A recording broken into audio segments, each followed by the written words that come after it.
And also you have ballot access, right? As a Green. Oh, yes. You're starting off with almost 20, and then you can have another 21 in a matter of a few months.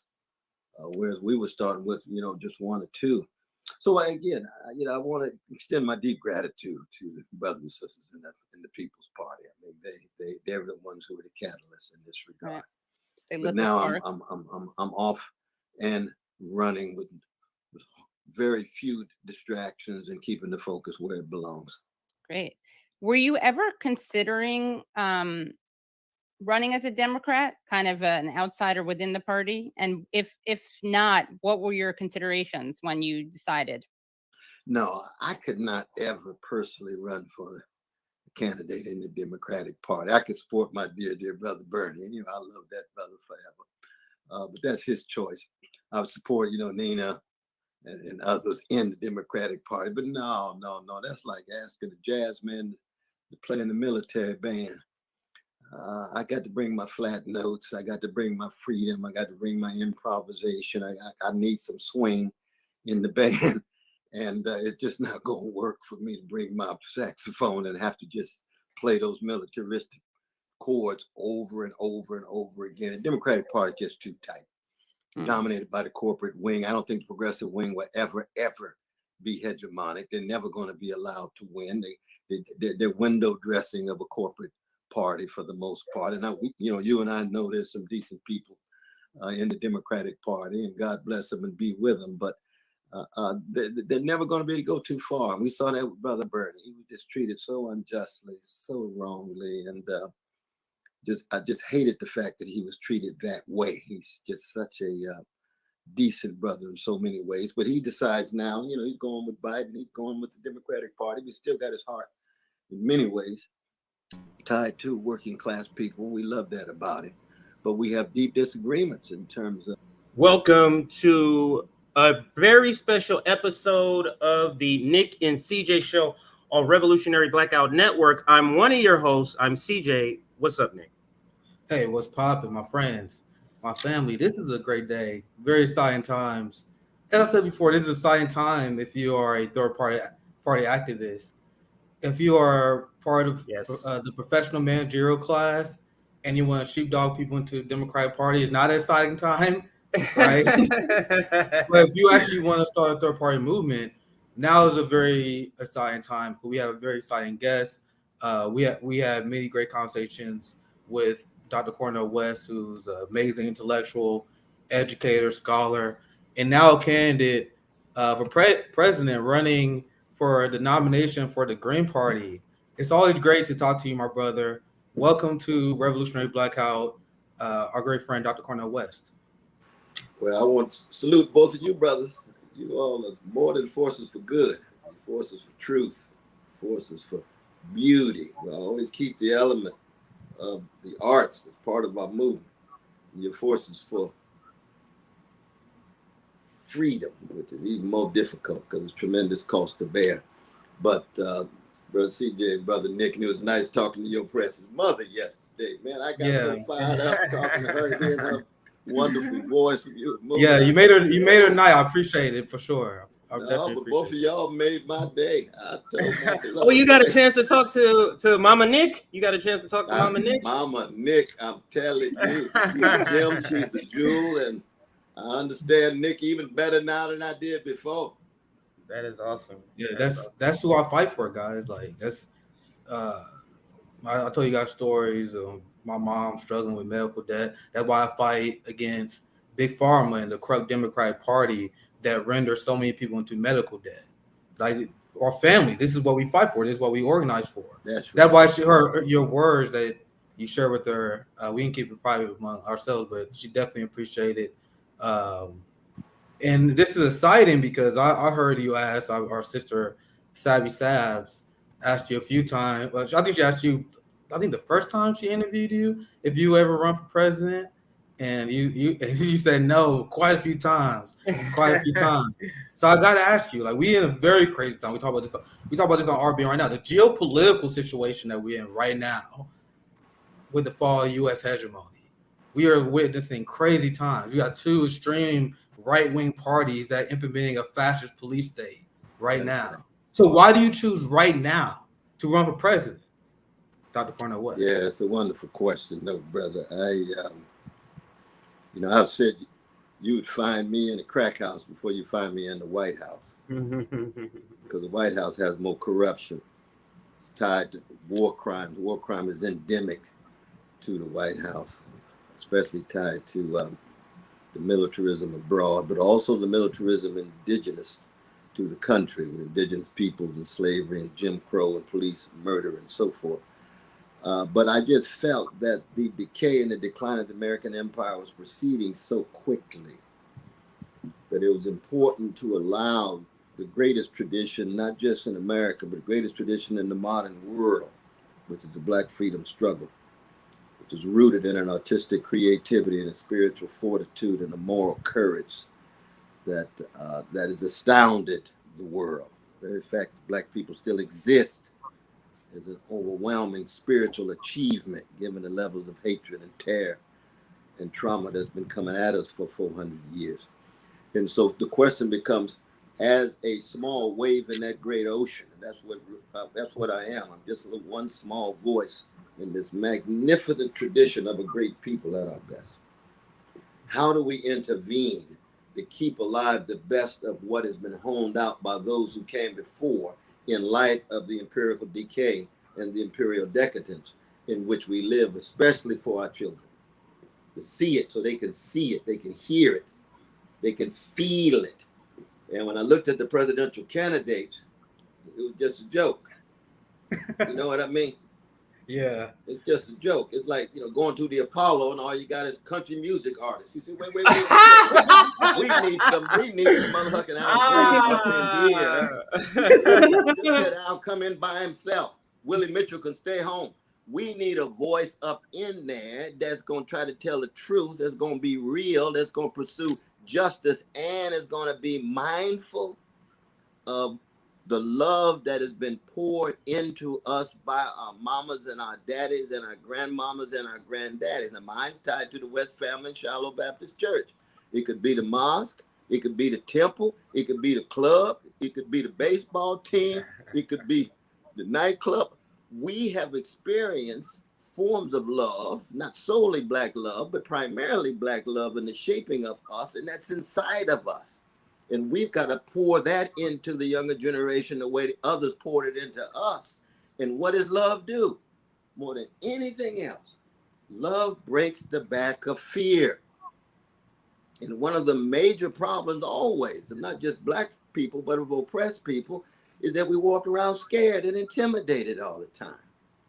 And once you break the back of fear, and love can do that, light can do that, then you're a free human being. That's why we love our musicians, because they're freer than most of us. Coltrane is freer than most. Aretha's freer. Donny Hathaway is freer than most of us, so they can tell the deeper truths that free us when we receive their gifts. We need politicians like that. So all I'm doing is allowing the greatness of a Black freedom struggle, especially tied to our Black musicians, all of that love and freedom and funk. I mean, funk ain't just a construct. It's against the deodorized. It's against the sanitized. It's against the sterilized and the superficial. It wants to keep things real. And if we had politicians, and I'm not a politician, I'm just a freedom fighter that spills over into politics. Mm-hmm. And every candidacy is just a moment in a movement. And it has to be not just domestic, but international. We'll press people all around the world. Yes. Global. That's why I talk so much about Palestine. That's why I talk about AFRICOM in Africa. That's why I talk about U.S. foreign policy in Latin America and in Central America. But I don't remain silent on Cop City either. Yes, because the militarization is internal and external. And they're inextricably bound together. Brother Martin said the bombs dropped in Vietnam, land in the ghettos at home. And do it at the reservations, the barrios, our poor white brothers and sisters, the indigenous, but the system that we're talking about, driven by predatory capitalist tendencies, but white supremacy at the center of it, but ugly male supremacy and ugly forms of losing sight of precious trans and gay brothers like James Baldwin and lesbian sisters like Audre Lorde. We have that broad embrace, but we begin on the chocolate side of town. And all I'm trying to do is bring that into presidential politics. Now you see, that's a whole different thing. See, that's like a Beautiful jazz thing. band dominating Carnegie Hall. You know what I mean? You go from I love Birdland to Carnegie Hall, and all you hear is Monk and Train. It's a different kind of situation.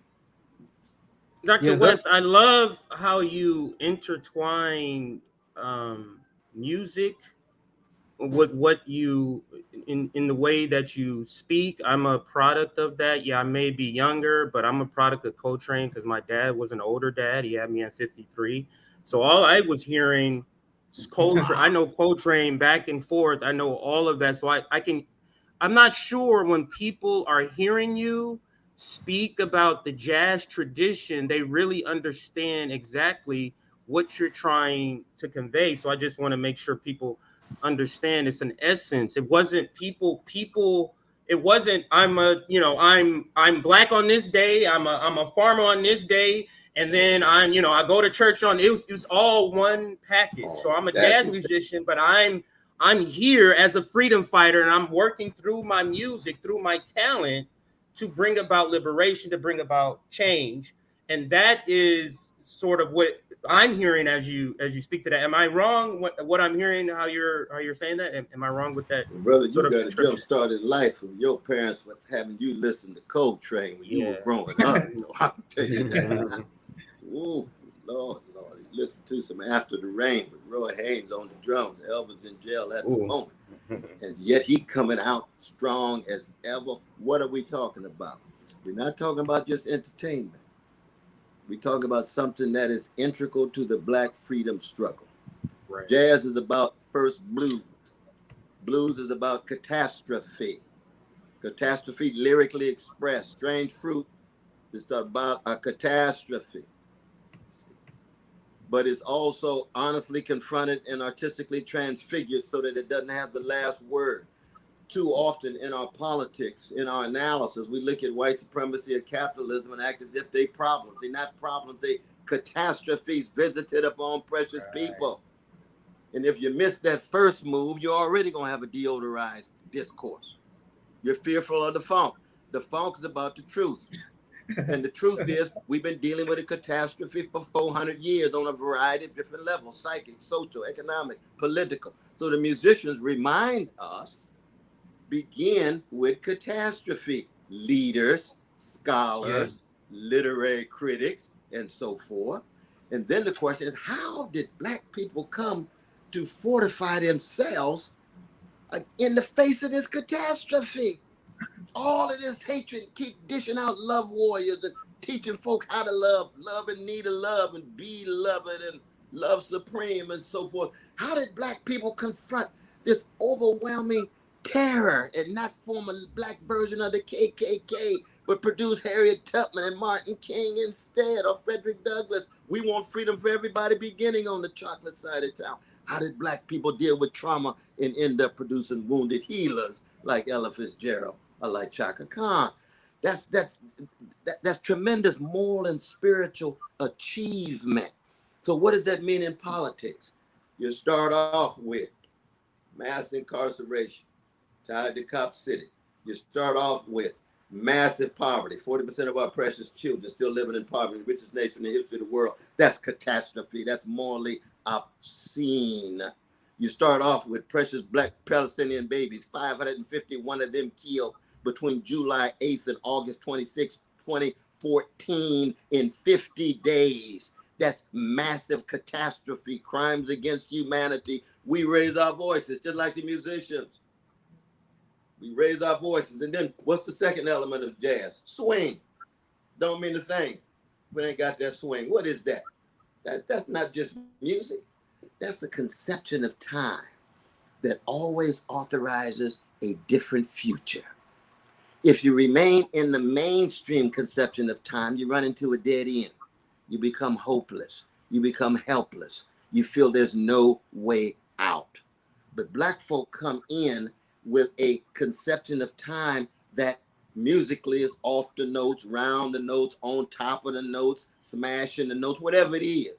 But it's creating new possibility. Young folk these days call it Afrofuturism.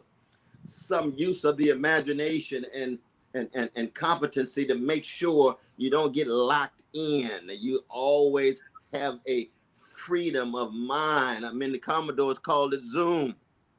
What is Zoom? That's Robin Kelly's freedom dream. Zoom, I want to fly away. Okay, Lionel, where you going? Where you want to go? I want to go where I can be myself, where I can be free, where I can connect and don't have to deal with all of this poverty and so forth. That is crucial in the lives of Black people, not just in the music. And then last is improvisation, which means you can't be dogmatic. Because when you love folk, love is always deeper than the dogma. Love is always deeper than the doctrine. When you're loving folk, you're going to be flexible enough to keep the focus on their suffering, keep the focus on their plight. So you might be wrong in your ideology here, but you might be right in your ideology there. That's why you get so many folk like Amir Baraka. He got about 4 or 5 ideologies in his whole career, right? Because that brother's love of Black people is such, he's looking for a way out. He tried Black nationalism and saw insight, but couldn't work it out, became a Black Marxist, tried to look out, built on the Marxist critique of capitalism and so forth, but knew he still was a blues man. And Marxism ain't gonna provide no deep insight into the genius of Thelonious Monk. You got to get on the ground, North Carolina and New York, in relation to Disney and train and so forth to understand something like Monk. But the Marxist analysis is very important in terms of the overall capitalist background conditions and ways in which white supremacy is deployed in order to try to crush Black people's sense of who we are. So you think of that though, brother, in terms of the music. Blues, catastrophe. Swing, different conceptions of time. Walk, talk, speak, sing, gather, relate, touch, the authorized future. You think about how the old folk loved us when we were just little young Negro boys. In those days, we were Negro boys, right? All that love coming at us to give us a different conception of the future than the conception of the future that the mainstream was giving us. That's part of the musical. That's what swing at its deepest level is, you see. Now, these days, they call it swagger. Well, you see, swagger, okay, that's a different way of talking about it. But swagger is a little bit too egotistical. Swing puts it in the tradition. It's tied to something bigger than you. Swagger is your swagger. Swing is not your swing. You got it from somebody else. You can learn it in church, the way the deacon prayed, or the way the preacher preached.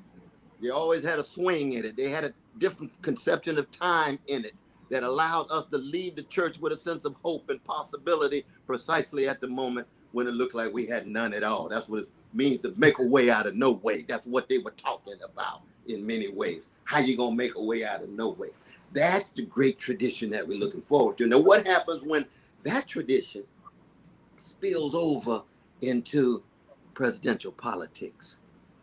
See, so you say, oh, I want to be head of the empire to dismantle the empire.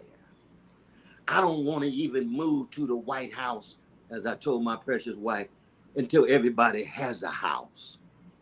I don't even want to talk about what it means to be president if it's not tied to being a servant of the people. I'm learning from Bobby Hutton, shot down like a dog 2 days after Martin Luther King was shot down like a dog. 2 of our great warriors killed within 3 days. The memory of those deaths continue to filter through how we see and act and organize and live and die.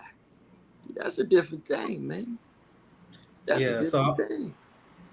So I want to say, well, Miles, what is jazz? Jazz is Louis Armstrong, Charlie Parker. What you mean, Miles? It's exemplified. It's concrete. It's enacted. It's embodied. It ain't no abstract thing. It ain't no abstract thing. It's in the lives. It's in the lives of CJ. It's in the lives of Nick. People can see it. That's where our musicians are. You can see it in their art, in their performance. You see, I'm sorry to go on and on here, though, but yeah, no problem. Go ahead, Nick. I want to say this is why you see so many Democrats seething and melting down. Why you see their pundits in the media do everything they can to attack and smear Dr. Cornel West. That's why you see quote unquote progressives who are just Democrats writing ridiculous op-eds saying that Dr. Cornel West should run as a Democrat. This right here, because this is one of the first opportunities in my lifetime of having a third-party candidate that can speak in a dynamic way that can grab the attention of the Black community and other disenfranchised people.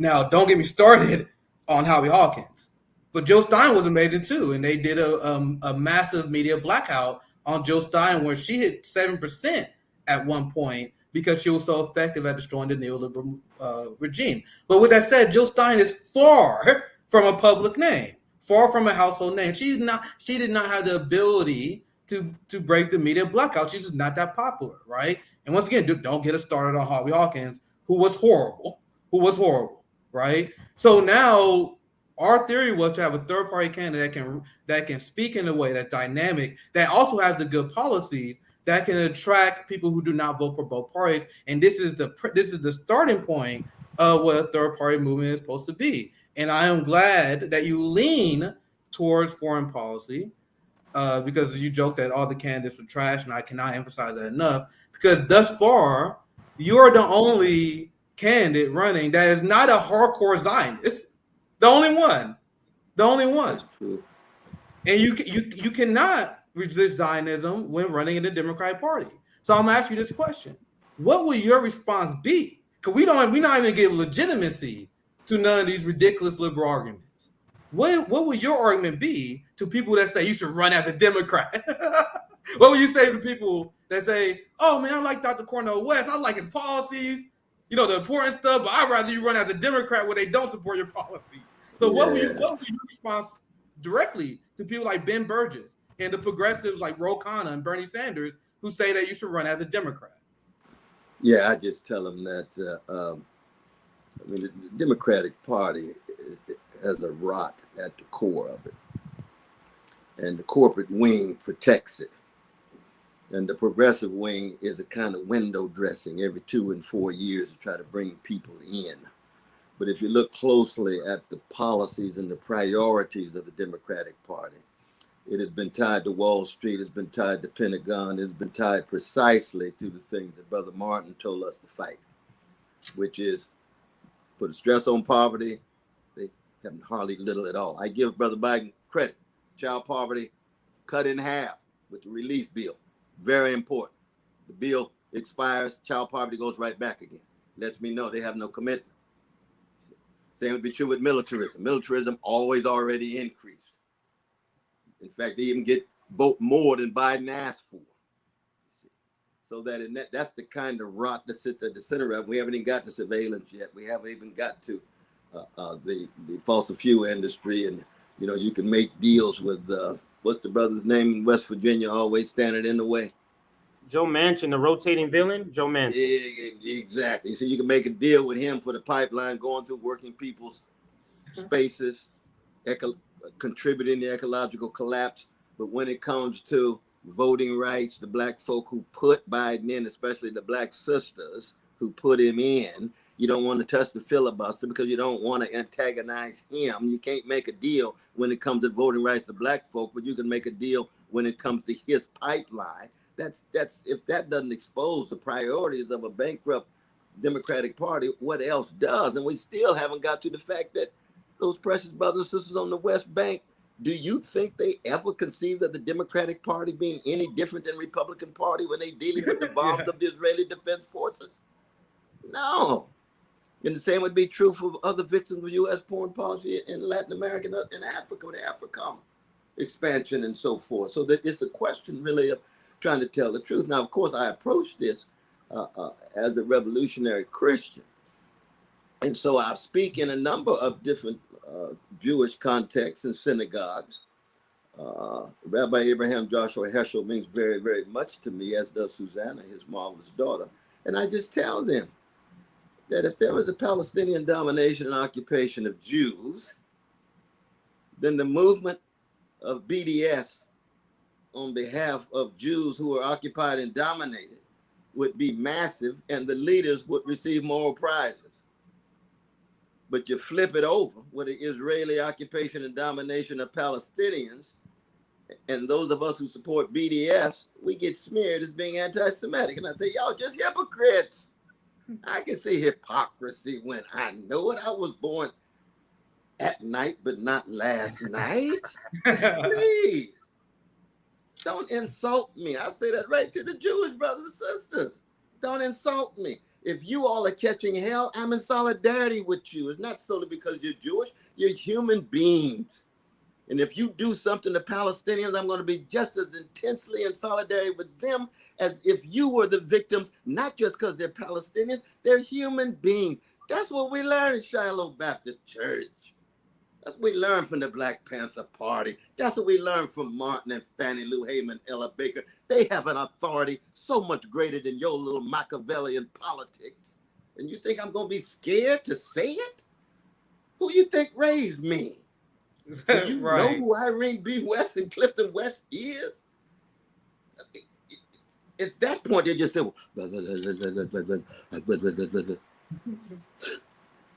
correct me if I'm wrong, but this is why you got in trouble at Harvard. But feel free to correct me if I'm wrong. But this this is such an important issue for me because, like you said, I don't know who you guys think I am. There's no way I'm gonna support RFK, Marianne, Joe Biden, or anyone who apologized for the Israeli state. You guys think I'm gonna throw our Palestinian brothers and sisters under the bus to support RFK's political ambitions when you can't even have the courage to speak up for Palestinians? You think I'm gonna betray our brother Nkosi Mandela, the grandson of Nelson Mandela, who was on our show, who did a Nakba tour because this issue is so important? Because there's been a long-standing tradition of solidarity between South Africans, Palestinians, African Americans, Afro-Brazilians, because we come from the same form of struggle.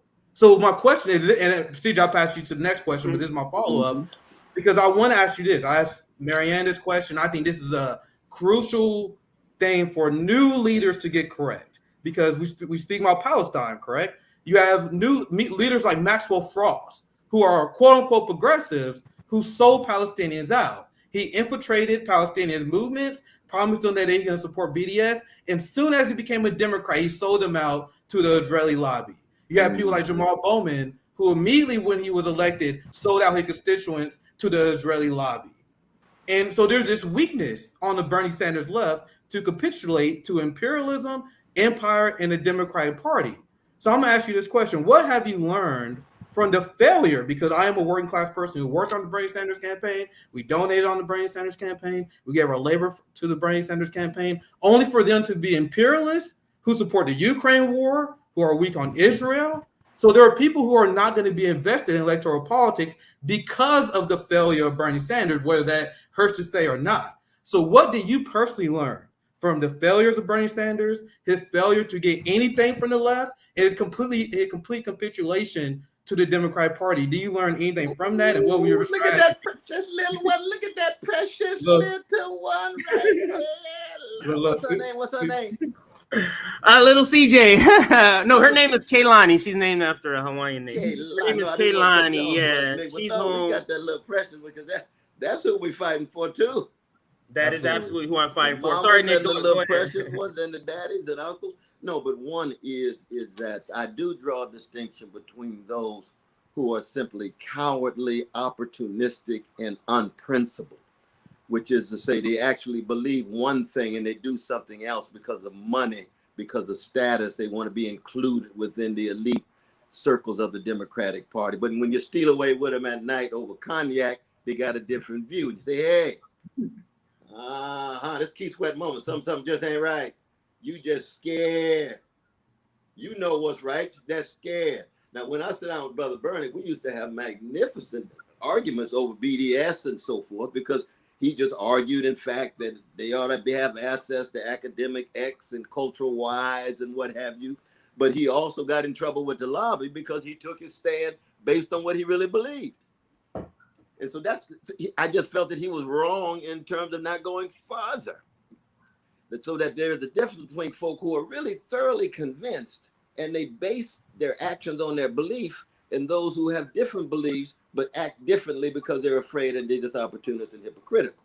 The crucial thing is, though, without any spirit of self-righteousness, because all of us can be wrong. We have to be passionately consistent in our love for oppressed people, no matter who they are, no matter what color, no matter what gender or sexual orientation or national identity. See? And anybody who looks at the apartheid-like conditions of the West Bank and Gaza and East Jerusalem, Desmond Tutu and others, this is in some ways even worse than South Africa. Can you imagine politicians in the 1940s not saying a mumbling word about the crime against humanity called Jim and Jane Crow and American terrorism? Most American politicians wouldn't touch it with a 10-foot pole. Can you imagine American politicians in the 1970s and 80s not saying a mumbling word about the barbarism of apartheid South Africa? Most of them hardly say a mumbling word. I was blessed to work very closely with Brother Randall Robinson. God bless his soul. He was founder of Trans-Africa. We used to meet with Clarence Ogletree and others every month trying to raise this issue. We finally got the wave of first people getting ready to, go to jail and get arrested to raise consciousness. Well, so it is with this issue of our Palestinian brothers and sisters. Mm-hmm. And so what that means then is that if there's persons who are either scared or persons who have a limited and myopic analysis of it and lose sight of the depth of the suffering of Palestinians, it means we either have courageous voices or we live in a world in which poor people are more and more abandoned. Because if Palestinians are abandoned, then our brothers and sisters in the mass incarceration regime, in the hoods, in decrepit school systems, they get abandoned too. Abandonment expands when you try to be selectively outraged. The Cop City is directly connected to the training of those police in Israel. Why? Because their aim is to repress, contain, and circumscribe populations they have little respect for. That's what brings them together. And it exposes the black neoliberal leadership with the black mayor. What was the vote? 11-4 the other day? Yes. Mm-hmm. And predominantly black city councils, from what I could see. Can you speak to that? Because that was actually one of my questions. I was just about to ask another question, but since you're bringing this up, I did have a question on a Cop City, and I guess I can kind of mesh them all together as what Nick was saying. We are exhausted with disappointment. We are exhausted with betrayal. We are exhausted with now I know you have we have a lot of critique of Bernie Sanders, of the AOCs, of the Progressive Squad, of the Hakeem Jeffries, of the Congressional Black Caucus, of deep disappointment. We have given up. We're done with that. And to the point that you were speaking to, Dr. West, RBN has been on the scene, as political scene, not too long, and we have been a shock to the system because we are saying no more Democratic Party, and the professional managerial class has been hardly pushing against us saying this. But now to have you on the scene literally saying a lot of the same things, it's one thing from some college dropout, high school dropout worker network to say something, but for a doctor who is so well respected to be saying these same things, it comes with a lot more legitimacy in the professional managerial class world. And it is a day of like, I'm just relieved that you have decided to run for the Green Party, because this is the opportunity that we have been asking for. But this is going to be a time to expose so many people who have said, I'm a freedom fighter, but look, I got my hands tied. There's no more tying of the hands with the Green Party. We're not in the third, we're not in the blue MAGA team. So are you about freedom, liberation, or were you just talking about it when you knew you were going to be within the Democratic Party? So can you speak to how are we, RBN, Black Power Media, how are these groups going to sort of overtake the voices, overtake the white moderate voice telling us, oh, it's not time? How do we overtake these types of people, their influence, what do we do? Because like I'm fighting for that little person you just saw, and what you say in so many interviews. Yes, Milk toast neoliberalism ain't gonna stop this. I hear So you. could you speak to that, please? I hear you. No, I tell you, but we're gonna have to make a covenant that I come on regularly with you all throughout the Yeah, we gotta do this campaign. more often. Like once a month, we kick it together, both for the listeners and things, but really Absolutely. for my own soul and for my Absolutely. own mind and for my own sense of determination, because you all are uplifting as well as illuminating. Well, the first thing I want to say is you got to remember now, the greatest Black freedom fighter of the 20th century never went to college, but 2 colleges went through him. We're talking about Malcolm X. So that all of these credentials and things, they don't really mean a whole lot if they don't become part of your armor to fortify you with deep insights and courage. James Baldwin the same way, never set foot in the college, but 2 colleges went through him. So the question becomes, well, how in fortifying ourselves are we able to sustain it and expand it so we can cast a limelight on poor and working people, because they are always either crushed or an afterthought when it comes to a Democratic Party, and the neo-fascism of the Republican Party have either very little expectation, or Black folk get so desperate that they opt for neo-fascism. You got 18% of Black men voted for Trump last time. So they opt for neo-fascism. And you never, ever push back fascism by milquetoast, centrist, neoliberal elites. You had to have an alternative vision, alternative passion to get at the roots of fascism. That's why in this campaign, we're going straight into Trump country. 1 out of 9 of the voters of Trump voted for Bernie. I can go to those white brothers. I can go to those white sisters and tell them, quit scapegoating the most vulnerable and confront the most powerful. You don't have to follow the neo-fascist pipe up just because you kept in hell. They are wounded. They've been the losers of corporate globalization. They don't have jobs with a living wage and the kind of health care that they deserve as human beings. Even when they're xenophobic, they're still human. How do you speak to them in such a way? Do you get enough of them to see the world differently and see the world as different than choosing between neo-fascist catastrophe, neoliberal disaster? That's the only choice that mainstream politics presents to them, you see. I've heard you say you're going to go out and talk to Trump supporters several times, and I know you've heard some backlash about that. We have had backlash about wanting to, reach out to white working class as some sort of red, brown alliance. It's just ridiculous. But how are you going to, how have you been sort of combating the backlash to that particular point you make of wanting to reach out to Trump supporters? How are you going to sort of respond to that? Well, one is that nobody has really even attempted to do that, because the basic culture of the professional managerial class is one of arrogance and condescension, to view them as irredeemable, to view them as beyond the reach, that the people, they're almost less than human because they are too xenophobic and narrow and myopic and so forth, you see. But that is precisely the kind of professional managerial class arrogance that reproduces the very policies that pushes them further into a neo-fascist position. It was a neoliberalism that generated even more grotesque inequality.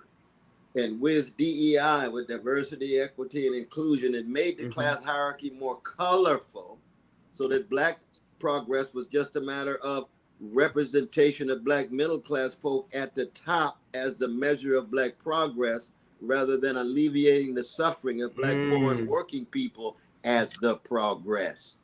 And when white folk who are excluded see that, then they see, well, we're being excluded just like the Black folk used to being excluded, and therefore we need somebody who leads us to attack the Black, attack the immigrants, attack those constituted as others, rather than Wall Street, rather than Silicon Valley, rather than corporate elites who are gaining while this divide and conquer strategy is being put forward. Nobody's even tried it. Now, I'm not saying I'll necessarily be successful. You know, I don't know what the Lord has in store, but I know that you've got to go places where other people dare to go. That's all. For what? To empower Black people. It's the Black Amen. folk who need the Medicare for all. It's the Black folk who need quality education. It's the Black folk who need jobs with a living wage. That's why I'm going to be with the workers when they had to strike this summer with United Parcel Service. Because the masses of our people are working class people. Absolutely. People need, and what you are speaking to is extremely true. A lot of people don't realize that despite being 13% of the population, Black people make up 40% of the homelessness population. Exactly. So the homelessness problem is a Black problem.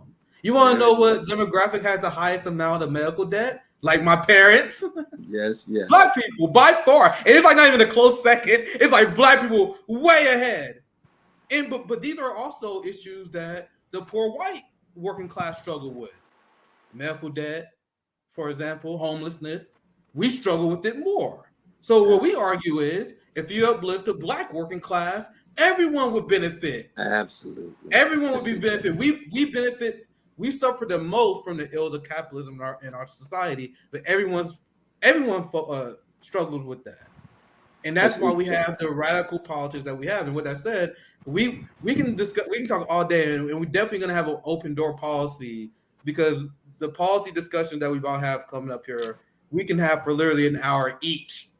An hour each. That's true. So much that's true. Stuff to break down, but I want to get your quick thoughts on your stuff, because I appreciate your time and you spending it with us, but there's very important things we have to cover.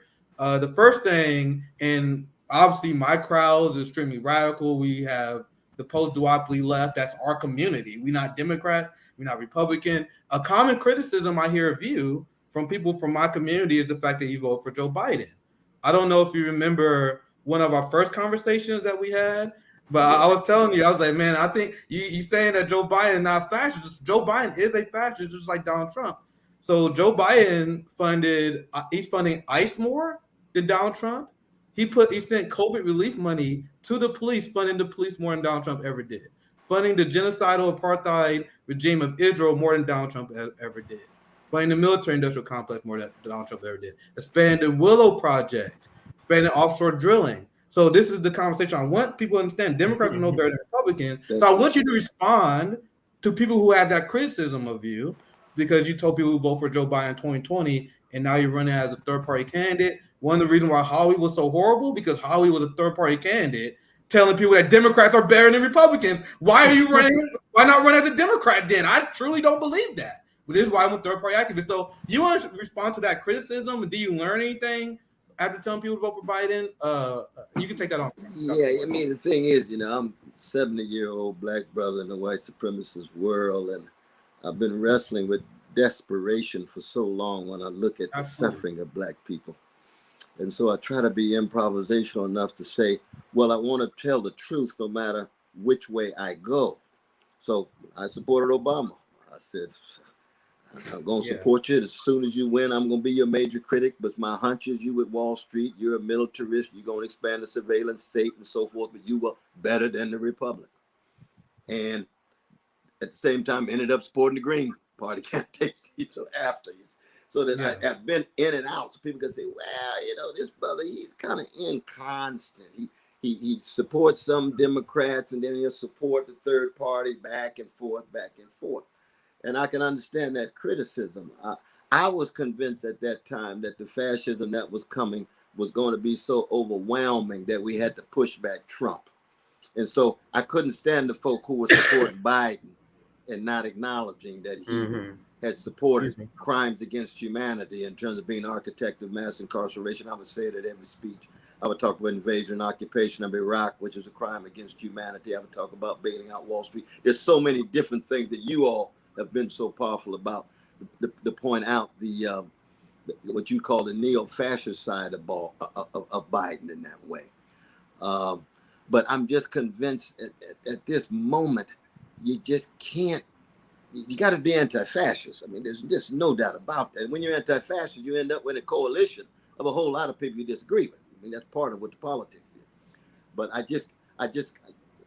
think we have to be able to bring major condemnation and critique of the corporate duopoly. That is a fundamental precondition, it seems to me. And those who have been doing that, I'm doing it in part, but not consistently. Those who've been doing that, I salute. I salute the Glenn Fords, who I used to break bread with every month. I love that brother. Or Bruce Dixon, the Black Agenda Report. Love that brother. He and I worked together on the Green Party. Or Margaret Kimberly and the others who I learned from. But so that I do accept that criticism. I really do. It's just that, when you're so desperate, you just try anything. Yeah, I definitely understand that. I support as a third days, but my dear brother in Harlem, where I live, is running for city council. Used to be part of the Central Five, trying to make sure you get a younger generation. But then he gonna have all of his challenges and so on. It's it is a situation. I must say, it's hard to be consistent, and you need to be accountable. That's another reason why I want to make sure that we are together. Before we leave, though, can we get another date together so we can institutionalize? Yeah, as I said, Dr. West, we stream every day. We have open door policy for you, brother, because there's so much to talk about, and one of the things I want to ask about is the methods of accountability, and the fact that you want to come on every month is a great sign. That was a question I was going to ask later if we had time. What will be the methods of accountability, and coming on here, answering questions for the audience? That's a good way to stay in tune with the movement, which is something that Bernie Sanders did not do. Right. Yeah. So once again, I know a lot of people are friends with Bernie among the professional managerial class. We're not. We're just having a straight criticism of what you're doing as a leader. There's no method of accountability for Bernie. So I'm glad that you're willing. But bro, I'm looking at 1:00 on June the 28th. What's the Oh, you trying to set it? Let's do it then. Let's do it. Okay. We can that's 2 weeks from now. That's 2 weeks. It's a Wednesday. 2 weeks. We can do that. All right. Yeah. That absolutely works. Let's pencil in June 28th, Wednesday, and all of our audience. LA time. I'm in LA, but it would be 4:00. Is that all right? Now y'all got your that's usually the right I'm in LA where you're at. Maybe on that date, maybe I can have you come in be a part of an in-person interview. We'll talk offline about it. We do have an in-person studio for those in Los Angeles. Yeah, if you wanted to come through and have that interview in person. Definitely. But we can talk off camera about the details. Right. But the thing is, no matter what, let's say 1:00, June the 28th, will we have a regular dialogue where you all provide insight and uplift, which makes a difference for a brother. I'm telling you. Yeah, we'll be here. And let me tell you, I'm from Compton. My dad is a Coltrane product. My mom is a pastor. So I have a lot involved, and I'm gonna tell you, I'm gonna hold you to your word. I'm not the type that's not gonna ask you, Dr. West, hey, you said you was gonna be here, so I'm just saying I'm gonna hold you to your word, like a person from Compton will do. So June 28th. But just remember, I'm a cracked vessel now, just trying to love my crooked neighbor with my crooked heart. So if I'm running on low free time, I'm breaking my neck. No worries. We understand that. But it's 4 o'clock Eastern. Because you all are real stalwarts in our movement. And the fact that thank you so much. The younger generation makes all the difference in the world too. That makes a big difference though. I was just gonna say to that point. So I just want to be clear for our audience. Make sure everybody's back 2 weeks from today. 4 p.m. Eastern, 1 p.m. Pacific. Make sure you come back for an ongoing process. That's right. No, this is going to be being accountable going on throughout the campaign. Absolutely. That is awesome, because we believe that this needs to be a movement, and that was one of the questions. We can talk about this later. What's beyond 2024? Because that's why we're here. We're here because we see this as an avenue to start something long term, not just 2024. Like, the game isn't over in 24. That's not the finish line, everybody. The finish line is liberation and freedom. That's the finish line. So Precisely. go ahead, Nick or Precisely, my dear brother. No, you go ahead, Doctor. Go ahead. No, you go right ahead, my brother.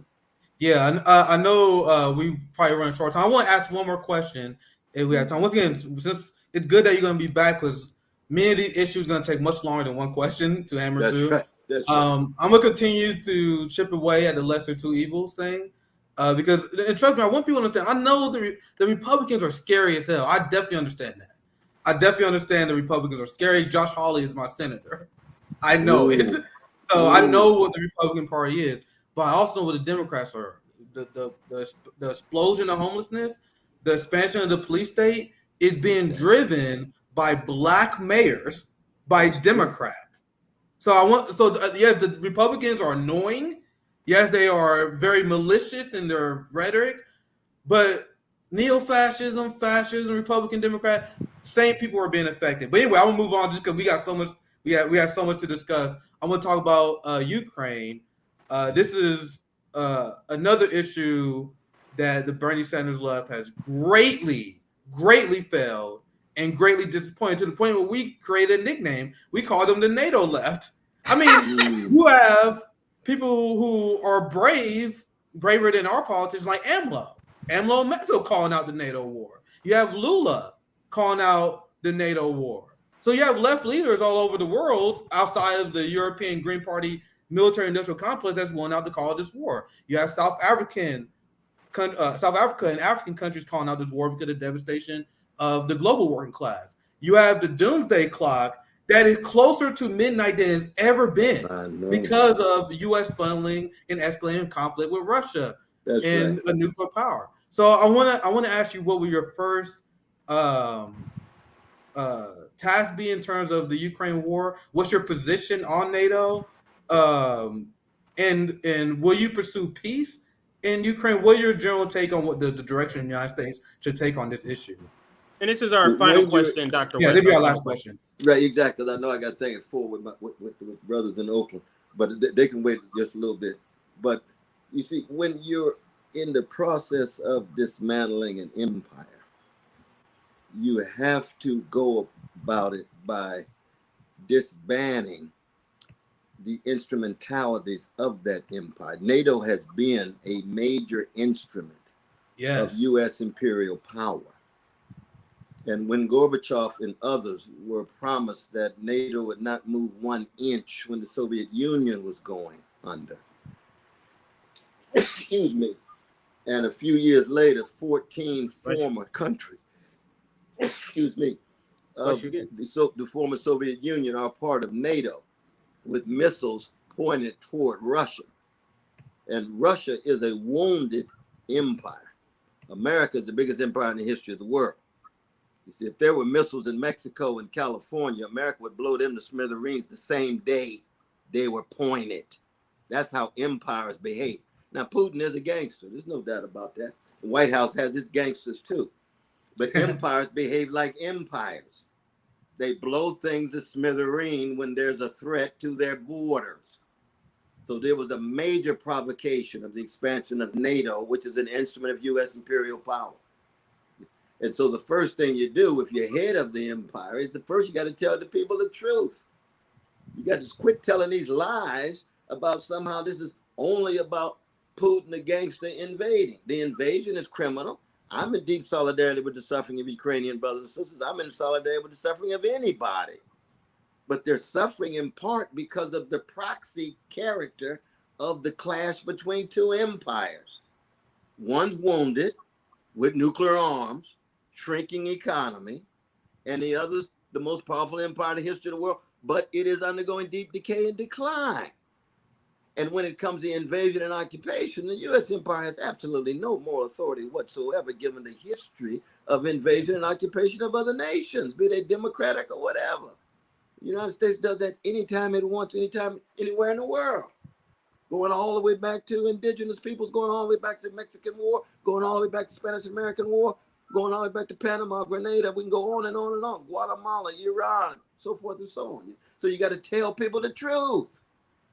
But then you do the practical thing, and then I got to leave. We're going to continue this next time. Yeah, absolutely. Absolutely, brother. You bring together the Chinese elites with their empire expanded, and they got some things going on in Africa we get a chance to talk about in terms of its own kind of colonialism and neocolonialism.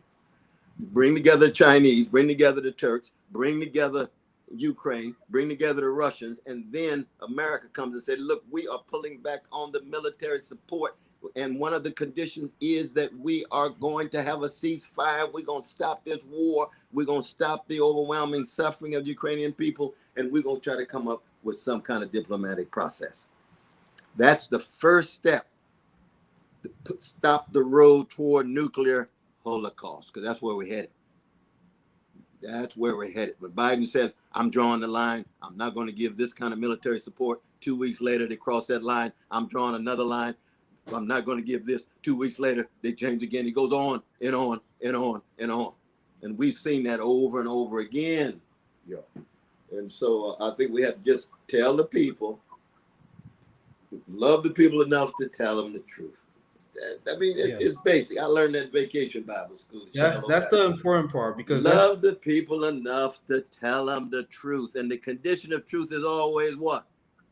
To allow the suffering of the least of these to be heard.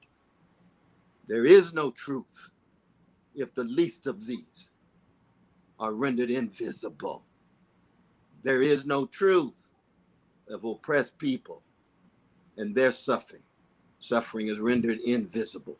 That is what is crucial. And this is true in regard, we talk about reparations in that regard. Reparations about truth and justice. What's the truth about the history of slavery and Jim Crow and Jane Crow and redlining? And when you see the damage, what kind of repair are you going to have? Well, let's have a discussion about truth and justice. And it connects to all these different issues. But I know I got to run because I got another. Yeah, you got to go. Thank you. Out in Oakland. But yeah. Salute y'all and God bless your loved ones. Yes, so we will see you in a couple of weeks. We'll put you in the back here. Yeah, so absolutely. Thank you. Thanks for him for staying a little bit late. He has enough like back-to-back engagements. So we really do appreciate. We can see you still backstage and you take off whenever you're ready. Dr. West, we do appreciate that. But Nick, there was a lot. I do want to reflect on some of the things. I know you we have some super chats as well. And you can give your thoughts. One thing I'm gonna say, and it's great that we have Dr. Cornel West coming back on 2 weeks, and we're gonna have somewhat of a monthly rendezvous. I like his answer regarding calling out NATO and calling the truth out for the war. One thing I'm gonna advise him on, and this is something that older leftists tend to do. They repeat what the empire say about the enemy.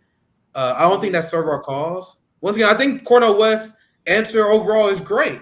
When these are just small nitpicks, right? So when you say Putin is a gangster, that doesn't serve our cause because the establishment has a coordinated effort. They made a coordinated effort to dehumanize our enemies. So as a peace movement, we need to humanize our enemies. So instead of calling Putin a gangster, we need to acknowledge the fact that Putin is representing the will of the Russian people. That many people in the Russian government want to do this military action. People in the Donbass wanted Russia to come earlier. In fact, there are many people who criticize Russia for not getting there earlier before. And if you are anti-war in principle, like Dr. Cornel West says, there's nothing wrong with criticizing Putin, right? There's nothing wrong with criticizing everyone. And I'm going to bring this up next time we talk, but let's try to not fall for the same demonization as like you can criticize. I'm not one of the people that saying Putin and you can't criticize him. There's some people that kind of weird on that, right? He's just a fucking guy. He's an anti-communist. Like he's not anyone that we should protect. But we should not use the same language as the empire uses when describing him.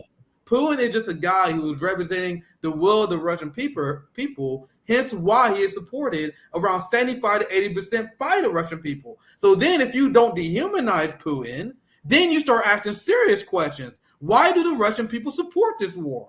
Why do the Russian people feel threatened? The establishment purposely try to create this conflict and all war and conflict as some sort of comic book story. He's the evil person. He's the gangster. He's maniacal. He snapped one day. You guys see, it's all black and white bullshit. So you don't ask the real question. So with that said, I think Dr. Cornel West's answer was amazing. I just want people on the left to stop. Don't fall for the empire making them your enemy. Because like Nelson Mandela famously said, your enemy is not our enemy. The way you hear Joe Scarborough talk about Putin, why are we talking about Putin the way that Joe Scarborough talk about Putin? like Putin is his enemy. Putin is not the enemy in my community. It's the black mayors I told you guys about. It's the Democrats, the black Democrats in Atlanta that are supporting Cop City. They are way more gangster than Putin from my position, correct? But anyway, that's my last rant. Just on the Ukraine. There's a lot to say. I didn't want to say. I was about to bring it up, but I know you're short on time. Maybe no, I do like the fact that he's going to be coming back regularly, and we're going to hold him to that at least probably like every 2 weeks, no less than every month. We definitely be reaching out to bring him back on, because this is a way to be accountable. So he's out. We see him out in corporate media saying something. Come back, Dr. Cornel West. We got you right here saying this, and so what can you further explain? And that's the accountability. Not to say that he's going to be doing that, but I'm just saying it shows his willingness to be accountable. Now, I do want to preface this and temper this with Jamu Baraka said. We have to understand his run as a Green Party. No one is saying he's going to win the White House. This is an opportunity for us to make a shift out of the blue politics into something else, and it has to start somewhere. It's not overnight. You get what I'm saying? But if in 10 years, or maybe even less, because everything is kind of sped up because of the falling of this empire, but in 10 years, maybe 5 years, we can look back and say we started it back in 2023. Now look where we are. We're on ballots in all 50 states. Now we have 100,000 more members because of Cornel West over 10 years. That's the point of this. So I just want to temper everybody's expectation. Nobody is thinking that he is going to win the presidency. This is about movement building outside of the blue-red MAGA teams. Go ahead, Nick. I'm glad you said that. You notice how the deeply unserious professional managerial class, the NATO left, the leftist mafia, they call themselves. Ole and her black shit-lived friends. They're like, why? We're not going to win. What's the point? Like, I told you guys, these are the biggest nihilists in politics. That they're the biggest nihilists in politics, the leftist mafia. Because they're like, what's the point of doing this? Are you going to win? As someone who have revolutionary discipline, who read revolutionary theory, understand the theories that Marx and Lenin put out there. Marx himself said that the role of a revolutionary and a socialist is to contribute to any movement that leads to a potential revolution or social movement. So, and he even advocated doing this through socialist third parties. So the Green Party is a socialist third party. So you use this moment, like Marx and Lenin described, you use electoral politics as a way to get people on your movement, so you build a revolutionary, so you can build a potential of revolutionary movement in your country. So use this as an opportunity to turn people anti-capitalist, who will later become useful people for the movement. Use this campaign, use any campaign as an excuse to build your mutual aid foundation and networks. Have a third party based on the mutual aid and community building. So then every 2 years, you got something to show for it, instead of voting for Democrats and being in despair whenever Republicans win. Right. Whenever a neoliberal win. No matter what happens on 2024, nigga, our focus is the goddamn same. Unlike the nihilists at the leftist mafia. We're going to focus on providing for each other's material needs through mutual aid, community building, while also building to an overall movement that will take over and lead to an overall political revolution. That's our job. Meanwhile, most shit libs I've seen breaking this down, people who think they're socialists, they think they are. That's the funny thing. The leftist mafia, they think they're socialists, but they have no idea on the basics of movement building. They don't know anything Marx said. They don't know anything Lenin said. They don't know anything any revolutionary leader said. But they are the spokespeople for the left because they're rich. Because their mommy got them a camera. Because they graduated from law school. So they think they can talk about left politics, but they have no skin in the game. They haven't read anything. There's no discussion about strategy. And this is why. And that's who's leading the left. And we're wondering why we are in the state we're in the United States. Go ahead, Nick. You have people leading the left that's criticizing Dr. Cornel West for not running as a Democrat. Oh my So God. I'm gonna quickly discuss. Please bring that up so we can talk about. I'm trying to find it right now. Here it is. Because I love your breakdown a bit. So we do. I gotta go. I get moving. So I'm gonna do a quick breakdown. Sure. Of this. Whenever you're ready to go, I'm ready to. Yeah, quick breakdown of this. Read super chats, and then I gotta get out of here. So this is the intellectual thinkers of the professional managerial class. This is Jacobin, and Jacobin, a website, and their writers, and I know Ben Burgess is one, but he one of the people that fake quote Marx all the time. I saw Ben Burgess one time. He said, you guys said that we shouldn't invest in electoral politics, but Marx said that we should invest in electoral politics. I saw Ben Burgess say this before, and it's one of the most blatantly misleading bullshit that anyone can say. Whenever someone says that, you know they are a Democrat chill, like Ben Burgess. Marx said that we should invest in electoral politics as an outside socialist, Marxist, Leninist third party. That is what he said. So people like Ben Burgess take that quote, cut it in half, and he say stuff like this all the time. Marx says that we should get involved in electoral politics, so we should vote Democrat. That is stupid shit they say. They always omit the most important part. They always do that. The most important part has to be an anti-capitalist movement based on socialism, Marx, and Lenin's principles. Another party. So that's what Ben Burgess has said. Who I challenged to a debate, but none of the professional managerial class people have the balls. I'm going to debate with my friend Pasta. We have pretty significant disagreements. We're going to debate that here soon. But none of the professional managerial class people have the balls. This is the guy who think he understands socialism, Ben Burgess. He said, Cornel West has a compelling message. Instead of running third-party campaign where most voters won't notice. So, you see how they spread this myth. Dr. Cornel West already got more media attention than Marianne Williamson running as a Democrat. Jacobin, you're writing articles about him. MSNBC is writing articles about him. Politico is writing articles like, holy shit, this guy is dangerous. So New York Times, you guys are saying, The Nation. And guys, CJ, where did this myth come from? Did this myth that third-party candidates don't get coverage? That comes from Ben Burgess and the left professional managerial class. They made that shit up. Jill Stein got coverage. Then they stopped covering her once she hit 7%, and they started a third-party media blackout that they helped implement. But Dr. Cornel West, based on our theory, was if we get someone popular, they will break through the media blackout like Dr. Cornel West is doing, which is why you're writing about him, Ben, you fucking moron. That's why Politico's writing about him. That you had Fox News, where they got Jesse Waters. He did a segment like, holy shit, look at this third-party candidate that's running.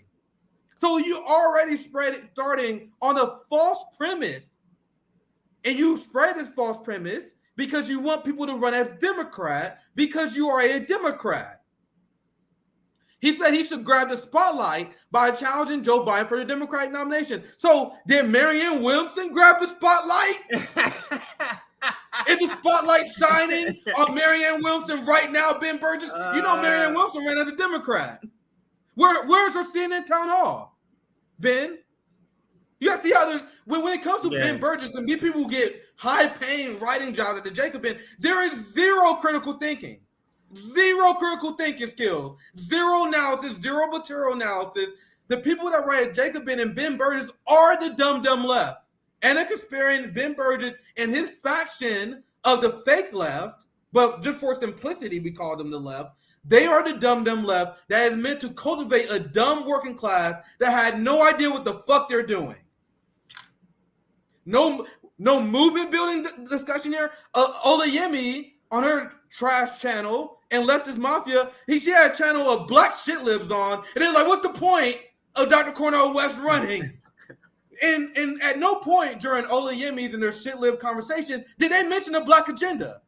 Did they bring? You have black people talking about the future of politics without the concept of a black agenda. Y'all over here talking about he shouldn't run in third party. We should support Democrats who have no black agenda, but they're black and radical. Yeah, it was hard to watch that. It was hard to watch that. I need to take on this because I'll cut my rant short. There's gonna be much to discuss. We get super chats after this. I want to make this a short story. So, CJ, any thoughts on the article and your general response to this? Yeah, I'll just show what my general response, and then we can get. You can have it here. I should read your tweet. I have it up. Oh, you can read it if you have it up. Yeah, you can read it if you have it up. Go ahead. Yeah. This is your tweet was great. I'm glad you reminded me because Jay CJ's tweet on this was amazing. This is his response to Ben Burgess. The professional managerial class reaction to Dr. Cornel West running third party shines a bright light on how they only virtue signal about third parties in the abstract. It's similar how they only anti-war in the abstract, but a moment a third party become real, then all of a sudden the Democrat in them springs out. The same, I love you bring out the anti-war part, because these people say, I'm anti-war. They're talking about anti-war during the off-season. It's off-season, and they're anti-war. Then the new war hits, you know what I'm saying? They repeat CIA talking points like, this is different. The current war is always different. The past war, they can always comment, yeah, I wouldn't have never done Iraq. Yeah, you would have if you were there, just like you're doing Ukraine, Marianne Williamson. And Nick, what I'm loving about all of this, and that tweet actually caught fire. Jamu Baraka had a comment on it, and I love that. I'm gonna see if I can find Jamu's tweet. Yeah, I love what he said. Yeah, I love what he said about it, and I tagged Ben Bridges, so I know he's seeing that shit getting flamed. He's getting flamed up. Yeah, let me read Jamu's tweet. Yeah, go ahead. In case you can't see it. In case you can't see it, I'll read it. Yeah, I can't see it. Yeah, they just don't get it. Running as a Democrat will give the impression that the party was something other than a racist, capitalist, warmongering party in service to the capitalist elite. It will be sheepdogging, which is exactly what Olayemi and the leftist mafia want to do. The black radical let's sheepdog people to Jim Crow Joe's Democrat Party. and Jimmy Dore speaks about this, and I remember Sam Cedar carried him over the coals as if he was crazy when he says it's worse to have AOC and the squad and Bernie in the Democratic Party because it gives the people the illusion that they have somebody fighting on the inside. And Jamu Baraka is speaking to that. He said, no, if he ran there, that would give people the illusion it's anything other than a capitalist warmongering party. It's funny, Nick, when a jack-off comedian and some college dropouts say this shit, the professional manager, you guys are crazy. You don't know what you're talking about. Grow up. But then when Dr. Cornel West literally is saying the same exact stuff, and if you go watch the Katie Halper interview he did, he's literally tearing down the progressive narrative, Nick, in front of her face. And it's glorious to watch. Go watch it, but we can get the super chats. Go ahead. We talk about the classism all the time. I'm glad you bring up this point, because I will say some shit that sound radical. So I would say you cannot build movements in the Democratic Party. The Democratic Party, where movements go to die, the Democratic Party are the greatest evil. And then when I say it, as a poor working class black person, there are a ton of professional managerial class people that say, oh, he's a grifter. He's only saying this so he can get likes and clicks. He don't really believe in this stuff. That's what a grifter means. Someone who says that they don't believe. They call me grifters and all these names for saying this stuff about the Democratic Party. And then Chris Hedges would say it. Then Dr. Cornel West would say it. They would say the same thing that I say, but then when they say it, they say, oh my God, look how brilliant Dr. Cornel West is. Look how brilliant Chris Hedges is. They say the same fucking thing I say. But because it's classism that they don't even know they have. Because if they assume when Chris Hedges he say it because he's smart. When I say I'm just a dumb black guy who don't know any better. You guys think I don't notice this stuff? Hella knows this stuff. And that's why people who are good faith, like Dr. Cornel West, has a lot of respect for this organization. That's why Shama Sawant and Worker Strike Back have a lot of respect for our organization. Yeah. She shouts us out in interviews all the time. Professional managerial class scumbags like Jordan Cheriton, who had no skin in the game, they will lie about us because they don't watch our content. They're not part of our community. They have no skin in the game. Meanwhile, people who have skin in the game, people who actually care, people who are intellectual like Shama Sawant, who he praised, by the way, likes RBN. Cornel West believes in us so much he want to come on once a month. But because they are real. Meanwhile, professional managerial class, RBN is nothing but grifters because we are poor and we stand what they're saying. You cannot challenge them. You cannot challenge the two-party duopoly. You cannot speak truth to power unless you got an educated degree, which is why they accept Olayemi. You guys want to know why they accept Olayemi? Because she's a fucking defense attorney. She got degrees. You got all that shit. They accept whatever you say. But if you're poor, if you're working class, if you're a college dropout like us, if you're a high school dropout like Rome, you better shut the fuck up and follow our direction. And that politics we have disdain towards, we push back against, and we expose these classist morons on the left. And that's why they have real disdain towards RBN, but they will never say it. That's why people like Jordan Cheriton had to make up shit when they had to explain why they like RBN, because they can't tell you the real reason why. Because they're a classic white moderate PMC scum. And they are the white moderate that's trying to not have us do anything. Why are we fighting? Why are you always got to be coming after us? And why you got to be always attacking us? What do you mean attacking? That's funny. It's all these complaints of infighting is always coming from the people who have the bad policy that's being criticized. You have the bad policy, and you want to say, "Come on, guys, let's just befriend." Just like a white moderate. Now, before you get to the super chats, just let me know so I can because I do want to say this before we get to the super chat. Yeah, go ahead. We got 1,000 people.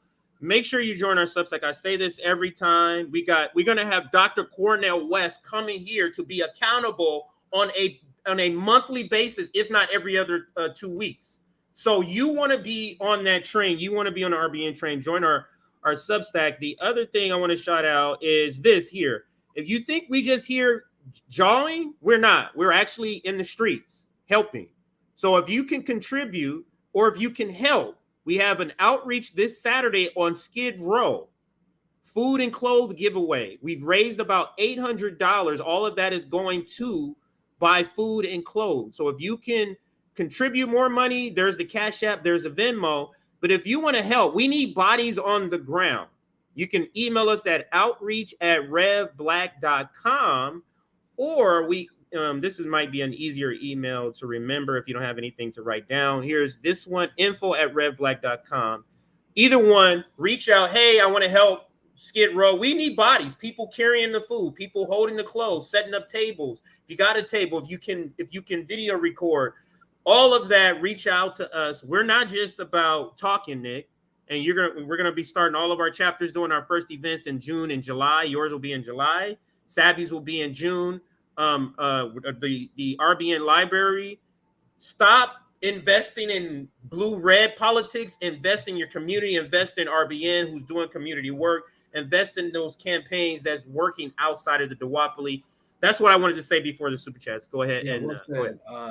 Make sure you donate to CJ. I love the work you guys are doing. If you're in Kansas City, stay tuned. I had to delay our meeting because of the move that came. It kind of happened out of nowhere suddenly. So I apologize for the delay in the RBN chapter in Kansas City, but there's been a lot going on personally. Once this move is done, we're gonna meet sometime in July. I got a lot of plans, and I also want to hear from you guys. Like there are a lot of activists that reach out to me that have ideas, and I love it. Like we're gonna be a democratic organization in RBN Kansas City. So my plan is to meet sometime in July once I get my new place. And we're gonna game plan some future events. So Sabi said Ole blocked me and I never came after her. You guys know Olayemi blocked all of RBN because I didn't know that. I guess we offended her white friends at the leftist mafia. So Olayemi, a quote unquote abolitionist, blocked other black abolitionists because we criticized her shit-lived white friends. Because I never added her, never went after her. In fact, during our elected mafia breakdowns, we didn't really lay love on her.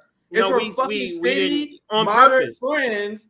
We shit on our moderate friends. So in order to protect the feelings of people like David Doe and Mike Figueredo, Olayemi decided to block a group of black abolitionists. I did not know that. So she's a clown and she's a joke, but hey, we knew that was coming the second that AOC praised Olayemi, and she was like, "Yes, AOC, thank you, acknowledge me, AOC." The second I saw her get super hype when AOC praised her, I'm like, "Yeah, she's gone, son. Olayemi's gone."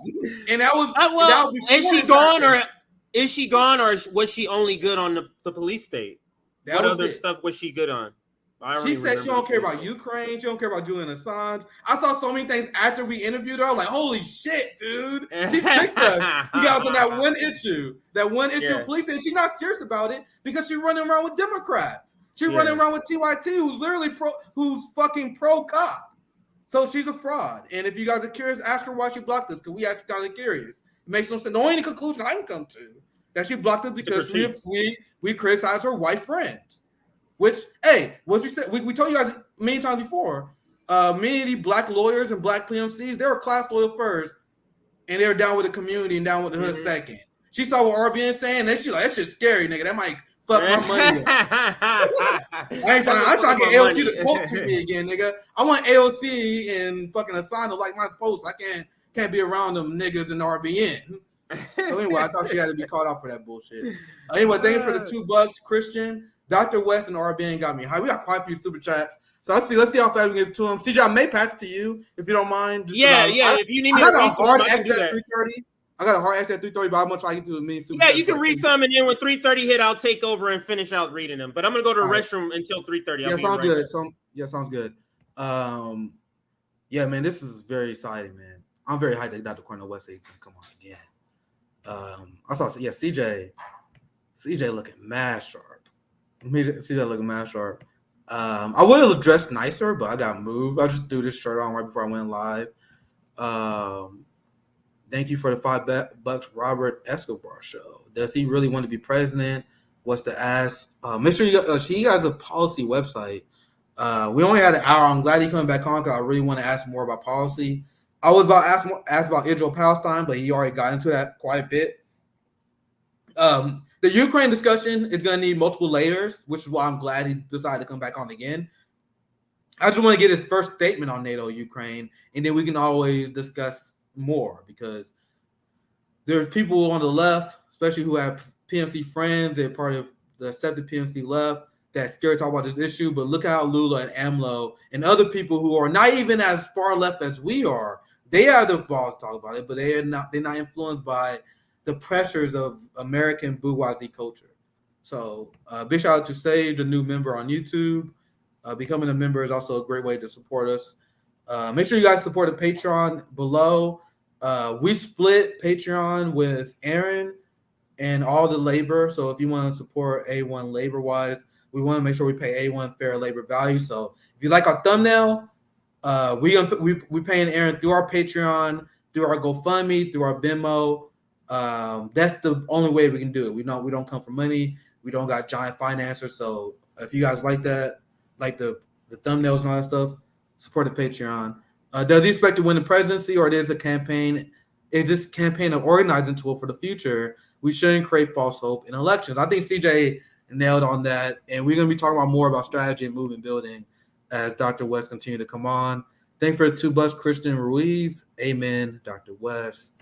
I forgot what currency that is, but thank you for the 100 mark. That we appreciate that. Dr. Cornel West always makes me smile, and that's rare these days. Almost always depressed over the world state of affairs. Love from Sweden. Never forget, guys. Never forget, because our haters always trying to paint it the exact opposite. RBN, we are the side with revolutionary optimism. We are the side that preach revolutionary discipline.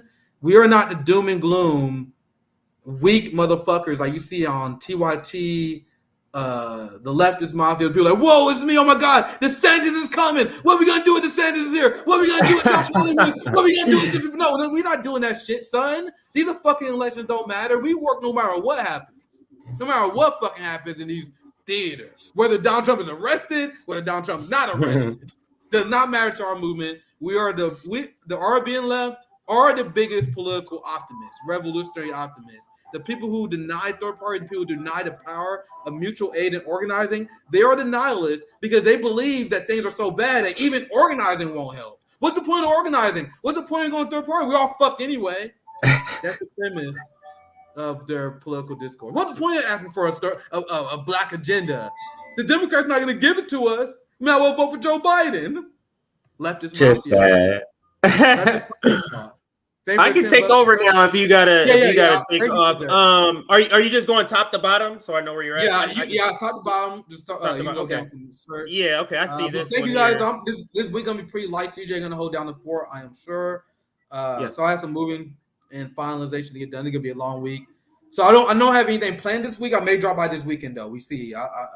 Nick at Night will return. I apologize. It'll be second week in a row I miss Nick at Night. But once we get everything stabilized, things are very hectic for me right now. Once I get stabilized this plate, like there's gonna be like downstairs, I'm trying to have a studio. Like I record like open. That's why my brother's always running in and out and everything. So I'm gonna try to have my own little studio. It's gonna be nicer. I hope so.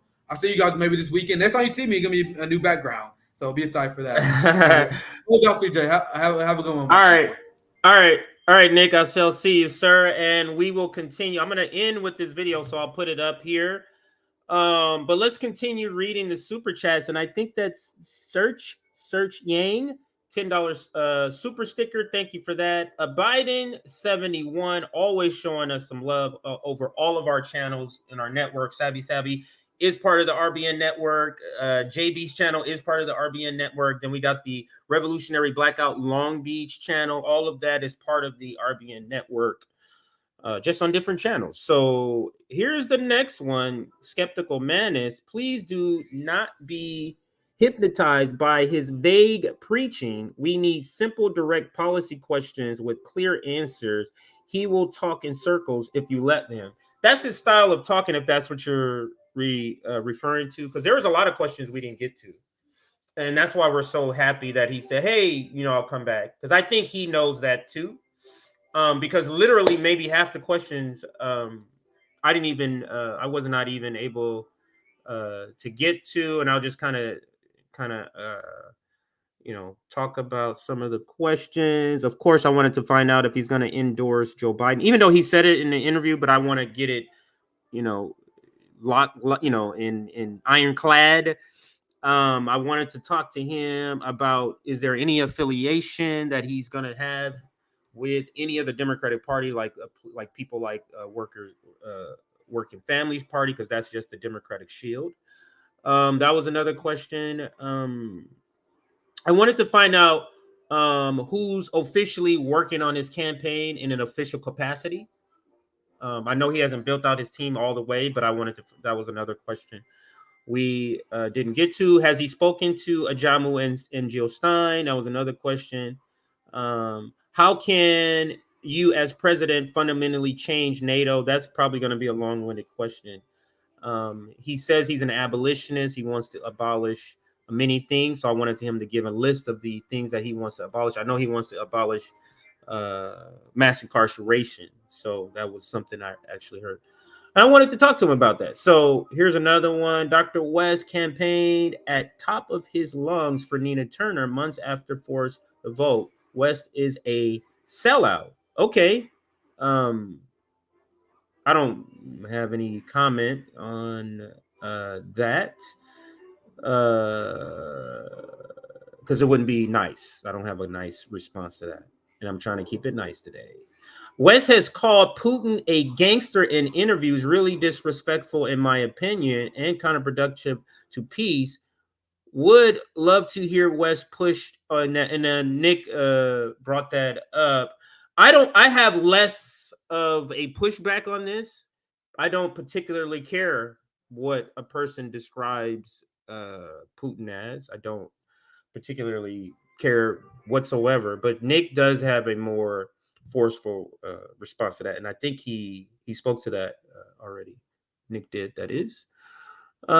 Apex 199, thank you for that super chat. And Vic Vinegar, I think that's how you said, $2 super chat, thank you for that. Chris 199 super chat. Cornel West 2024, let's go. This one, Jamie Manson, Dr. Cornel West from the Negro community. What are your heartfelt feelings on the lineage-based reparations for Negroes who built America? I wouldn't add, that sounds like I'm not going to characterize it. Yeah. Okay, so I'll just continue to go here. Love the interview, and Williamson is pro-Palestinian. I'm not sure what that even means, because this is what the professional managerial class. No. I'm for Palestinian rights, but you're still for the Israeli state. So what does that do? Let me give you something in the context.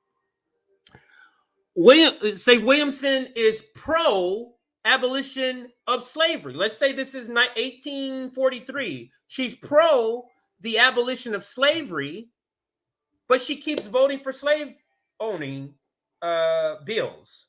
What does that do? What does being pro-Palestinian do when you're also pro-Israel and pro-two-state solution? They literally they cancel each other out. So in my opinion, let's continue. I'm not sure where this is from. Is that a pound? Does that sign mean pound? But China is not colonialist they were colonized by fascist Japan, and Belt Roland is to help the Africans. They are not colonized by the Chinese in the least, like the West with IMF. Okay. Let's go to the next super chat. I think that's a pound, $2 pound. No one is perfect, but I like Dr. West a lot.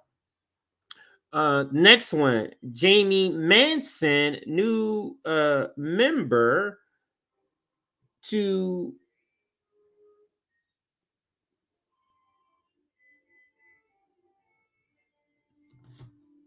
sorry, I was reading another comment. Okay, so I thought it said something that it didn't say. So welcome Jamie Manson for your new membership. And let's see, where did I leave off? Oh, right here. 85, I think that's 80S, $5 super sticker. You're 100% correct. Plan for a long multi-front struggle without unrealistic expectations and immediate victory, but be flexible to changing conditions. And that is a good point. And that's I think we made it clear. Like, they have no illusions. He's not winning the election in 2024. This is to build up a movement and to build another party to challenge the two capitalist parties. If you understand that's the point of this whole thing, you won't be disappointed. In 2024 is not the finish line. How we've been trained in American politics. The cops are calling this kettling when they want to be heard. Protesters in a cul-de-sac. When they want to heard protesters. Oh, heard without the A. Okay, now I get it. The cops call this kettling when they want to herd protesters into cul-de-sac. Got it. There goes Landrum, all again with a very generous super chat. Make sure you show Landrum some love in the super chat. $100 super chat. Cornel West 24. Our hope has arrived. Yes. But make sure we are always letting people temper expectations. This is not to win the 2024 election. And this is partly why the professional manager, they're just into wins and losses. You know what I mean? That's it. Like a lawyer that's only, like a DA that's only in wins. I got so many wins, not justice. I got so many wins. And we got to get out of that framework. What's up, Apollo J? Great show as always, fam. And as Jay, you've seen him on here. He was on last week with Zoya, I think. Or maybe it was 2 weeks ago with Zoya. But shout out to Jay. This is a regular. Get West to fix his wanting U.S. to coup Iran. That part I missed. But that is something we can address. Again, he's going to be coming on. And maybe we should do it where we're focusing more on specific topics. So if he comes on the 28th, we're just talking about Ukraine. Then he comes back on, 2 weeks after that. Then we're talking about, something completely different, because he is long-winded in his answers, which is fine. That usually is typical of a person who's a philosopher. You long-winded in your answers. But yeah, so that may be the way we have to do it. Another question I didn't get to was, is Nick Brana completely cut from any sort of role in your campaign? That was another question that I did not get to. Thank you for this super sticker, $4.99 LC. This one, Feminist News Network. Did Dr. West say why he's with Green? Was it Hedges or Nick Brana? Now I can only put together what he said, and I think one of the most full answers he's given to this question was on Black Power Media. They asked him about this, and he kind of went through the story of what happened. I was asked to run by the People's Party. Then I began to go on these news things, and then people were bringing up the People's Party, and it's like, wait, I can't do this. This can't be about the People's Party. This needs about the poor people, working class people internationally, and this is what it needs to be about. So he said he made the decision to go with the People's Party because they were the only ones that asked him. But now he is making this switch to the Green Party primary, which of course he'll win. And that's the process he's, I guess, decided to go. He didn't. I think he did mention Chris talking to him about it. So maybe Chris did have a say or some influence on that decision. But it sounds like he was on board. He was like, hey, I'm getting all these questions about the People's Party, People's Party, People's Party. That has to be addressed. So yeah. Sent an email. See you Saturday. Stay strong. Actually, I can check the email right now. Let's see here. I'm gonna check info. If you sent it to the other one, I'll log in later. But I'm gonna check the info one. Info Rev Black Network, and let's see. Black Freud said he emailed, or I said he. I'm not sure if it's a he or not, or maybe I am. So maybe you emailed the other one because I don't see an email here. So maybe you emailed. Let me see if I can switch. Oh yeah. Oh yeah, I can just switch back and forth between the two. I didn't know that. All right, so outreach is coming up. Our outreach email box is coming up.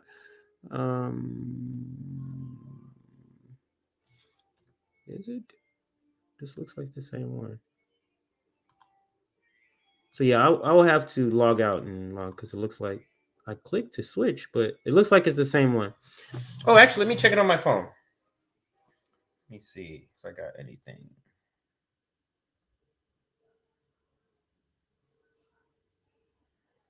Yeah, I don't think I have an email yet. So it maybe hasn't delivered. It does take a few moments. It has not delivered yet. Oh, here we go. No, I do see it. Okay, it says Black Freud. Hey, this is, and I won't say your name. I look forward to participating and helping in Long Beach outreach. Please hit me up. I'm available Saturday 17th. I will absolutely hit you up, sir, and thank you. Now I can for sure say you, sir, since your real name, which I won't give out here. But absolutely, I will see you then. And we got a couple of right now. We only have if we add Black Floyd. Now we have 4 volunteers, including me. So 3, not including me. So if you're able to help, we need bodies out there just to bring. And it's not going to be long. That stuff is gone in like literally an hour. Like all the food and the clothes. There's so many people down there. That'll be gone very quick. So we'll probably be down there like an hour and a half, maybe 2 hours with setup, breakdown, and giving away the stuff. And then just talking to some of the people that is down there. It should be a very good experience. Where did I leave off here? Was it this one? Oh yeah, that was it. So, and then I talked about that. Here's another one. I think this is the last one. I think. Would you look at talking to the Pirate Party? Now, it's funny because I do know who the Pirate Party is because we had a third-party summit and we had a Pirate Party candidate who was part of the summit. We had a Peace and Freedom Party candidate. We had PSL candidates. We had communist candidates. So we had a lot of things. In our last year, we held a third-party summit in March, I believe, 2022. So yeah, and that is. Where did I leave? Oh, that's it. It's highlighted.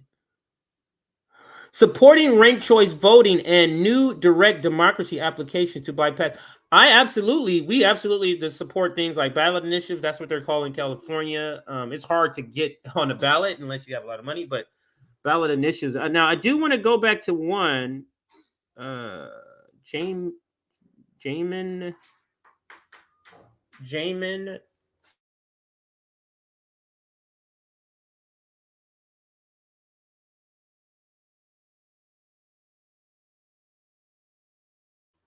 All right, my other daughter just walked in the house. Okay, got some water issues. I don't know if you heard that. What my daughter said. My other daughter just came in. What I wanted to go back to was, I think I read Jamie. Where is it at here? 1 second. I think I read Jamin Mason's one of your this one wrong. Dr. Cornel West, from the Negro community, what are your heartfelt feelings on the lineage-based reparations for the Negroes who built America? What is your basically what's your take on reparations? Maybe I read that differently earlier. I would be curious to know the answer to that question myself, because did I accidentally hit that? Because I'm pro reparations, and I'm curious to hear what he thinks of that. But I think that's all of the super chats from everybody, and he said yes. Okay, he said yes. Awesome. Thank you, Sabby. Let me remember.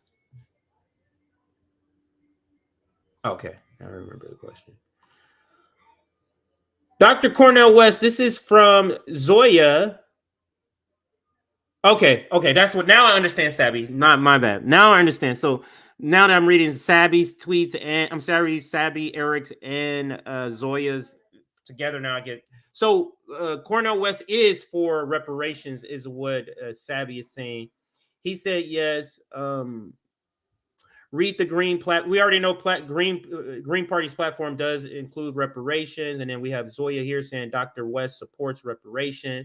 Then we have Sabby here. What's up, Sabby? He went to the ADS, and that's American descendants of slavery. He went to the ADOS summit, and that's what Sabby said. Here goes Eric. Eric is Sabby's producer. Dr. West answered that in the Sabby interview. So that's what they were clarifying. She was saying he said yes to the question of does he support it. So now I hope that answers. I hope that answers all the questions.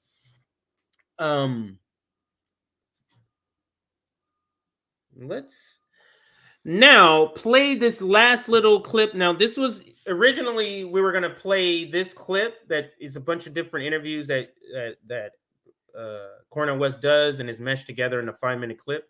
We're going to play the whole 5 minutes, but then Cornel West actually showed up on time.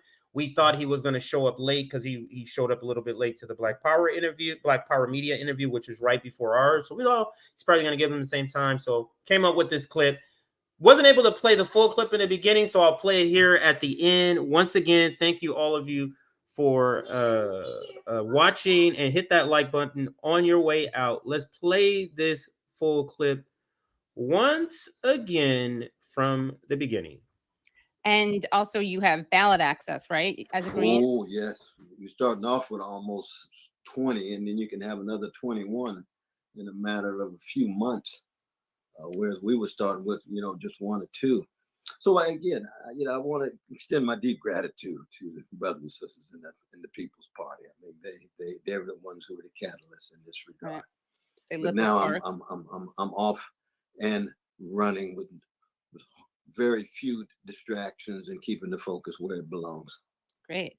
Were you ever considering running as a Democrat, kind of an outsider within the party? And if not, what were your considerations when you decided? No, I could not ever personally run for a candidate in the Democratic Party. I could support my dear brother Bernie, and I love that brother forever. But that's his choice. I would support, Nina and others in the Democratic Party. But no, that's like asking a jazz man to play in the military band. I got to bring my flat notes. I got to bring my freedom. I got to bring my improvisation. I need some swing in the band. And it's just not going to work for me to bring my saxophone and have to just play those militaristic chords over and over and over again. The Democratic Party is just too tight, dominated by the corporate wing. I don't think the progressive wing will ever be hegemonic. They're never going to be allowed to win. They're window dressing of a corporate party for the most part. And you and I know there's some decent people in the Democratic Party, and God bless them and be with them. But they're never going to be able to go too far. And we saw that with Brother Bernie. He was just treated so unjustly, so wrongly, and I just hated the fact that he was treated that way. He's just such a decent brother in so many ways. But he decides now, he's going with Biden. He's going with the Democratic Party. He still got his heart in many ways tied to working class people. We love that about it.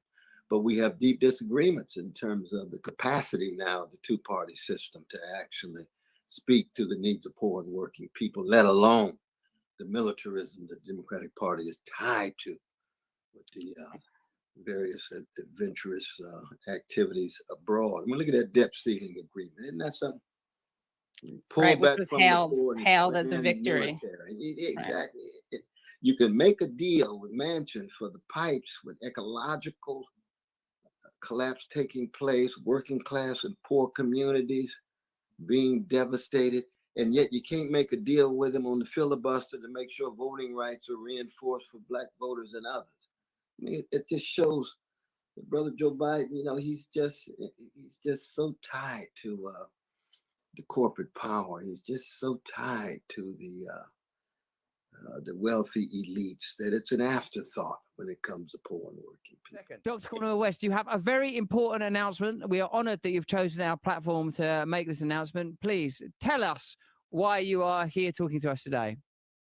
Well, you know, my dear brother, that I have been fighting for truth and justice for 55 years, beginning when I was 15 years old there in the chocolate side of Sacramento, Shiloh Baptist Church, and working with the Black Panther Party. Never joined the party, was deeply, deeply committed to their fundamental concern for poor and working people. And now, 55 years later, I've decided to continue that fight for truth and justice by running for the president of the USA on the People's Party to ensure that we can reintroduce to America the best of itself. And the best of America is Martin Luther King Jr., Ella Baker, Fannie Lou Hamer, Rabbi Abraham Joshua Heschel. It's Edward Said. It's Grace Lee Boggs. It's Chief Joseph. It's Luisa Marino. All of these different peoples of different colors and genders and sexual orientations to James Baldwin and Audre Lorde doing what? Telling America the truth about itself, and the condition of truth is always to allow the suffering of precious poor and priceless working people to be heard. And yes, you're right, it is about love, because justice is what love looks like in public. But by love, what we're talking about is looking at the world through the lens of those Frantz Fanon called the wretched of the earth, of poor and working people, not just in America, in the American empire and this very fragile democratic experiment in the midst of that empire, but around the world. That was another reason why I wanted to be on your show. I wanted to be international. Parts of the world. This is a moral and a spiritual issue. It's not simply narrow strategic thinking of neoliberals who view the world in terms of either Republicans or Democrats. Brother Jake, we will never defeat fascism, which is on the march, by milquetoast neoliberalism. Neoliberalism will only be a caretaking postponement of the fascism. We got to get at the source of it. That's why I'm going straight into Trump country, my brother. I'm talking to some of my white brothers and sisters who are following the neo-fascist Pied Piper. I'm concerned about your suffering. Look another way. The words of Martin King. Let us embrace one another by accenting our best. That includes acknowledging those who right now are on the other side. We want realignment. We want what my dear brother Clifton West calls a paradigm shift in American politics. That's in part what this is about, my brother. There's judgment and I would say moral concerns about running for MPP. I can't say Cornel West is such a smart guy, but then kind of give him an out that maybe he just didn't look up MPP.